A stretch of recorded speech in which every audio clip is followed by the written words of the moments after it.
Hi, my name is Jack Beers, and I am delighted to sit down and chat with Matthew Kelly about his latest book, Life is Messy. Matthew, it's good to be with you. Thank you, Jack. Good to be with you.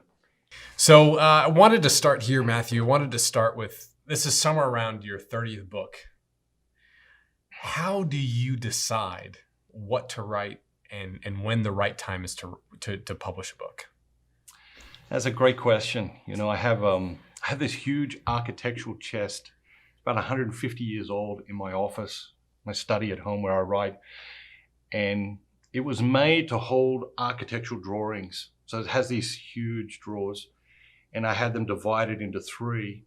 And in each compartment, there is a different book idea. When I get an idea for a book, I usually take 30 minutes. I sit down, I write down everything I can write that comes to mind about the idea for the book. And then I create a file folder, and I put those notes in there. And then as I travel, I'll think of something and I'll jot something down. And when I come back, I'll put that note in that folder. I have about maybe almost 400 book ideas in this chest. And so when it's time to write a book, I take a look at what's in there. I take a look at what's happening in my own life, what's happening in the world, and I choose something to work on. That being said, I am usually working on 4 or 5 books at the same time. You do get stuck on certain projects, and rather than sitting around waiting to get unstuck, I find the best way to get unstuck is to work on another project, and that somehow that stimulates me to then go back and work on whatever the main project is at the time. And this particular book, I had not planned to write this book this year. I think it is largely in response to what has happened in the world in the last 18 months and how that's affected us. I think it has shown the cracks in our lives. I think it's shown the cracks in our society, and we're all trying to make sense of that, in our own ways. And I felt that this contribution could help people make sense of the mess. Life is messy. I think that segues nicely into something that I've heard you say to me often, which is every book you write has a promise and some sort of benefit to the reader. So seeing the context of the world and what everybody's going through, then what is the promise of Life is Messy and the benefit it brings to the reader? I think the promise of Life is Messy is that you can make peace with the mess. We're not going to fix all the mess. We're not going to clean all the mess up. I think we labor under that illusion or delusion. Life is messy. It will always be messy. And that doesn't mean we can't fix certain messes. That doesn't mean we can't make some people's lives a little bit easier. And it doesn't mean we can't lighten certain people's burdens. But once we're finished loving someone, making someone happier, lightening someone's burden, making someone's day a little bit easier, life will still be messy, and we have to make peace with that. In the opening of the book, I think there's a couple of passages that sort of relate to this. I open the book by saying, life is messy. This is the human dilemma. You're not doing it wrong. I think sometimes when people's lives are a mess, they think, I'm doing it wrong. And that just simply isn't the case. Do we do things wrong? Yeah, we do. And do those things add to the mess? Yeah, they absolutely do. But I don't think we can live in the illusion that if we were doing everything right, life wouldn't be messy. Life would still be messy. Life isn't a color within the lines exercise. It's a wild and outrageous invitation full of uncertain outcomes. Sometimes it is beautifully rational, at other times it lacks all logic. And what appears to be a step back today may turn out to be the first marvelous step forward 10 years from now. And so we have this hunger for certainty, really an obsession with certainty, an addiction to certainty. And the reality is a step back today could be the first step in a new journey, and we don't even realize that for 10 years. And I think that's important.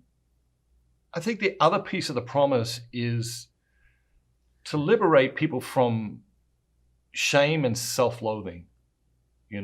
I think these are among the most common emotions in our society, and they're really destructive, to us and then to our relationships.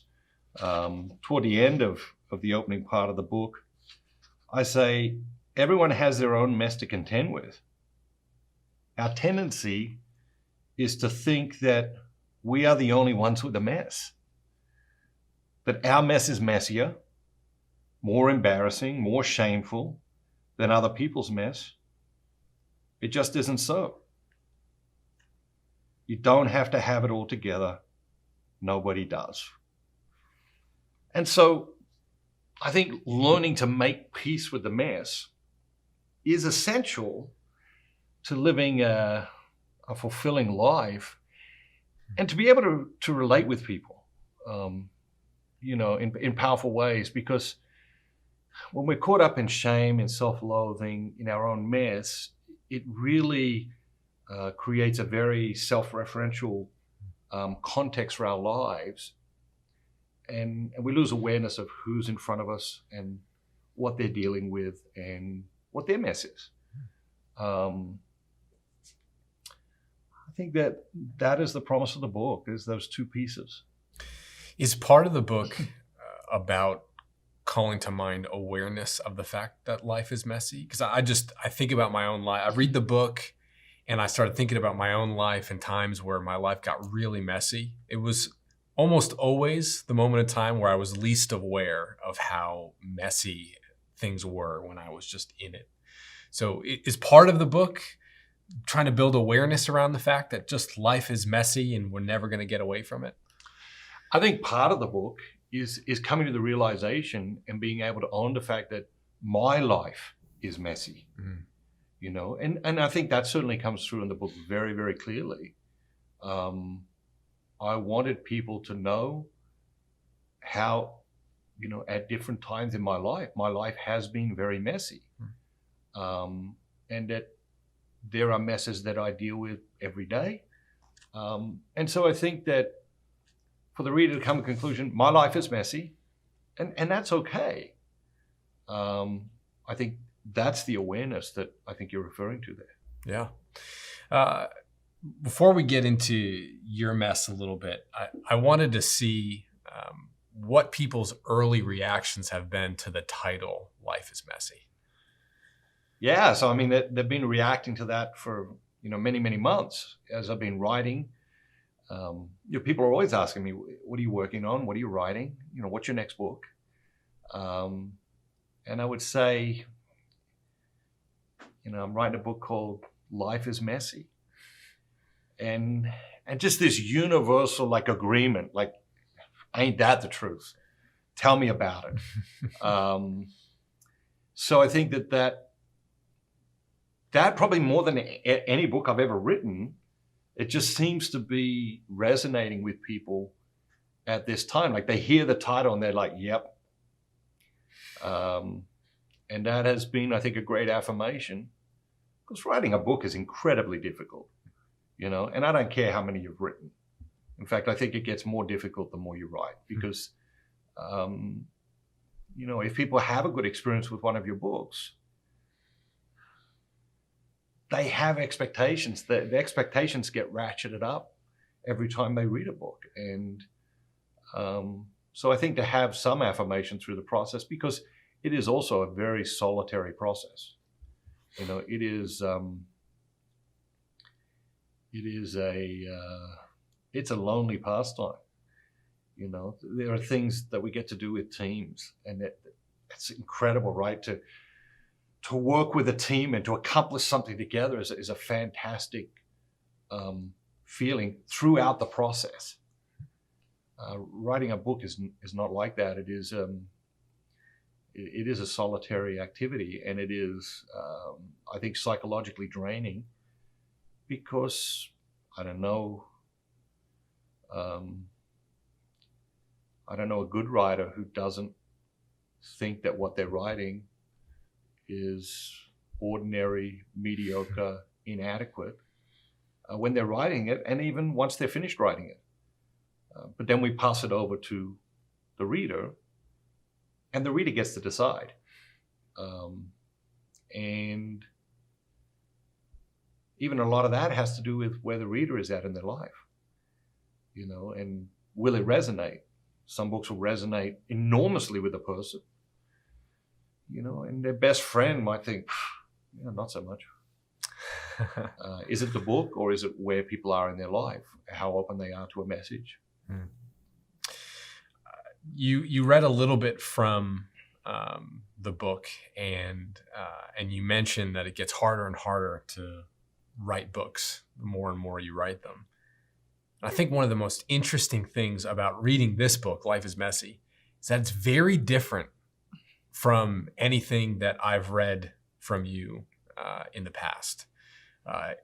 Its format is different. The way that you write is a little bit different. And even just the content itself. I've known you for about 6 years. And one of the surprising things when you first meet you is that you are very introverted and you're very private. And yet I open up this book and I think it's page 10. These pages were born out of 3 years of excruciating suffering. And you write it from a very personal angle. How did this book come about? I mean, this is a book I never thought I'd write. It is based on, an astoundingly difficult time in my life. And the source material for it was the journals from that 3 years of my life. So I didn't start with a blank page. As events were unfolding over the past couple of years in the world, I kept feeling this sort of challenge, call, sort of demand. This is the book you need to write now. And initially I'm like, no, I'm not going to write that. I'm not ever going to write that. And then I'm like, okay, well, how do I write that without writing about that time in my life? And I realized, well, you can't write that book without, sharing that with the reader. And so there is that wrestle, there is that tug of war about what to share about yourself, what not to share about yourself. And this is definitely a book where I share more about myself than any other book. I think that when people read Resisting Happiness, the main feedback from Resisting Happiness was, I loved how you shared your own struggles, with many of the things I've talked about over the past 30 years. I mean, this is on an epic level compared to that. I mean, this is sort of really bearing my soul in ways that, I probably never thought I would in writing. So it is a very different book, I think, on a number of levels. One, it's very personal to me. I think provides the reader with unique insights into my life and my struggles. It came from journals, and I wanted to have sort of a less finished feel. I wanted the book to be a little bit messy, So I think you go from one section to the next, and they aren't necessarily connected. I think it is a book you can read one section and really go away and think about that. I could have smoothed it out and made it all pretty and sit together and that sort of thing. And I really resisted that. I really didn't want to do that. So I think it has sort of a raw, natural sort of experience. As if someone had let you, given you their personal journal and said, have a read. Yeah. This is what I struggle with. These are the questions I have about life. These are the questions I have about myself. These are the things I hope for. This is the way the world has surprised me, and this is the way, the world and people have disappointed me. This is the way I've exceeded my expectations of myself, and these are the ways that, I feel like I've let myself down. I've let other people down. And that, like anybody, I struggle with the ideas of not feeling like I'm enough, or feeling like my contributions are inadequate. It's all of that. And that is messy stuff. Mm-hmm. And I'm okay with it being messy. Yeah. So in reading it for me, so its rawness was surprising, but I think what was more surprising is I've never read a book of yours that was sort of disorienting as I read it in a positive way. I'd be reading about one thing about your life, and then it would shift to something totally different. And it was sort of that process of disorienting and how good that was for me as the reader that was most surprising for me. What do you think most people will be surprised about when they get this book, which is a different Matthew Kelly book? So interestingly, I think many of my books are different. I'm always trying to reach people where they're at. I'm always trying to reach new audiences. I'm always trying to have something to say that will help people, that will be hopeful to people. And a lot of that is driven by, I have this idea in my writing process. Like when I first started speaking and writing, I was traveling, 250, 300 days a year. And you get on a plane, inevitably you sit next to someone, and inevitably they ask, what do you do? And I wanted to write books that I could give to anybody. And this is what I do. Now, some of them are for very specific audiences, and that is not true of those books. But there are others, like The Rhythm of Life, like Resisting Happiness, and like this book, that I feel like I could sit down next to anybody on a plane, and that, they could enjoy it, benefit it. But I think it is a surprising book. I think it is disorienting. I think good books should be disorienting, because we get comfortable in our lives, we get comfortable in our relationships, and when we do, we stop growing. We can get soft. We've seen this all the time, like with people who are the best in the world at whatever they do. And when they start out, they're very hungry and they're driven and they're all of these things. Then they become very successful and they become soft, and they lose their genius. And I think that's true for all of us. And I think it's something all of us need to be jolted out of from time to time. I think good friends, good relationships jolt us out of that. I think good books jolt us out of that. And, I think one of the most powerful points in the book is the idea that even great experiences can be tremendously disorienting. If we have a car accident, we sort of expect that to be disorienting. If someone tells you have cancer, we expect that to be disorienting. But you work really hard and then you go on a vacation and you're laying on the beach doing nothing, just relaxing. And that can be astoundingly disorienting, because all of a sudden, laying there on the beach, you realize, my life doesn't make sense anymore. What am I doing? And so this, beach vacation that should be, blissful and all the things we imagine it to be, ends up becoming disorienting. And disorienting in a really good way. And I hope the book is that for people. It has been that for me. When you write something that's very personal, you obviously don't share everything. So when you are writing a book that's very personal, it's natural for people to want to know, every little detail. So how did you decide what to be in the book and what not to be in the book? Yeah.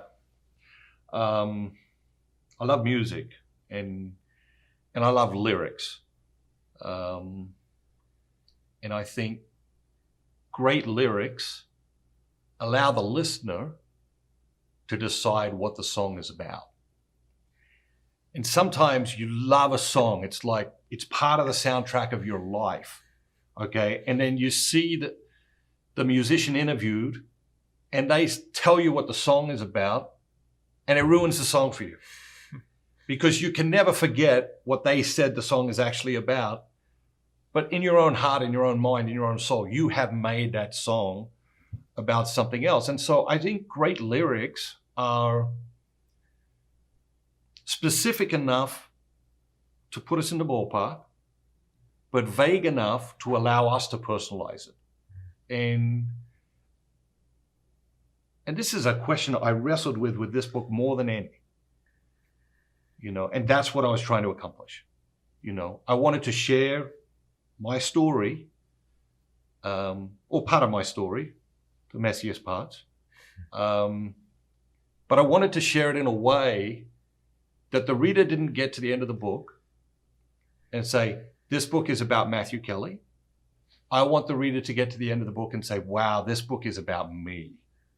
And I think that's an incredibly difficult thing to accomplish. And I think each reader gets to decide how I did. So I want to dive into the book now. There are a couple of just fantastic questions. Some of them, and some of the sections, I think we could spend the entire time talking about just that one sentence or that one idea. And probably the one that will get the most attention is this line here. And you call it a more beautiful question. And you actually call it as one of the most beautiful questions I have ever stumbled upon. Can something that has been broken be put back together in a way that makes it more beautiful than ever before? Where did that question come from? So this is really the central question of the book. We live in a disposable culture. When something breaks, we throw it away and buy a new one. The dilemma or the predicament that creates is, what do we do with our own broken selves? What do we do with broken relationships? What do we do with broken institutions, broken dreams? You can't throw these things away and buy a new one. And so I think this is one of the central questions of our age. And it is something we all struggle with, but I think something that we struggle to articulate. The Japanese have an art form called Kinsungi. When we break a vase or a bowl or something, we throw it away, buy a new one. The Japanese artists gather up these ceramic pieces and they put it back together. Only when they put it back together, they don't try to hide the cracks. They mix gold dust with the glue. And so when the piece is put back together, it has these lines of gold that show exactly where the cracks are. But they're beautiful. I mean, these ceramics are astoundingly beautiful.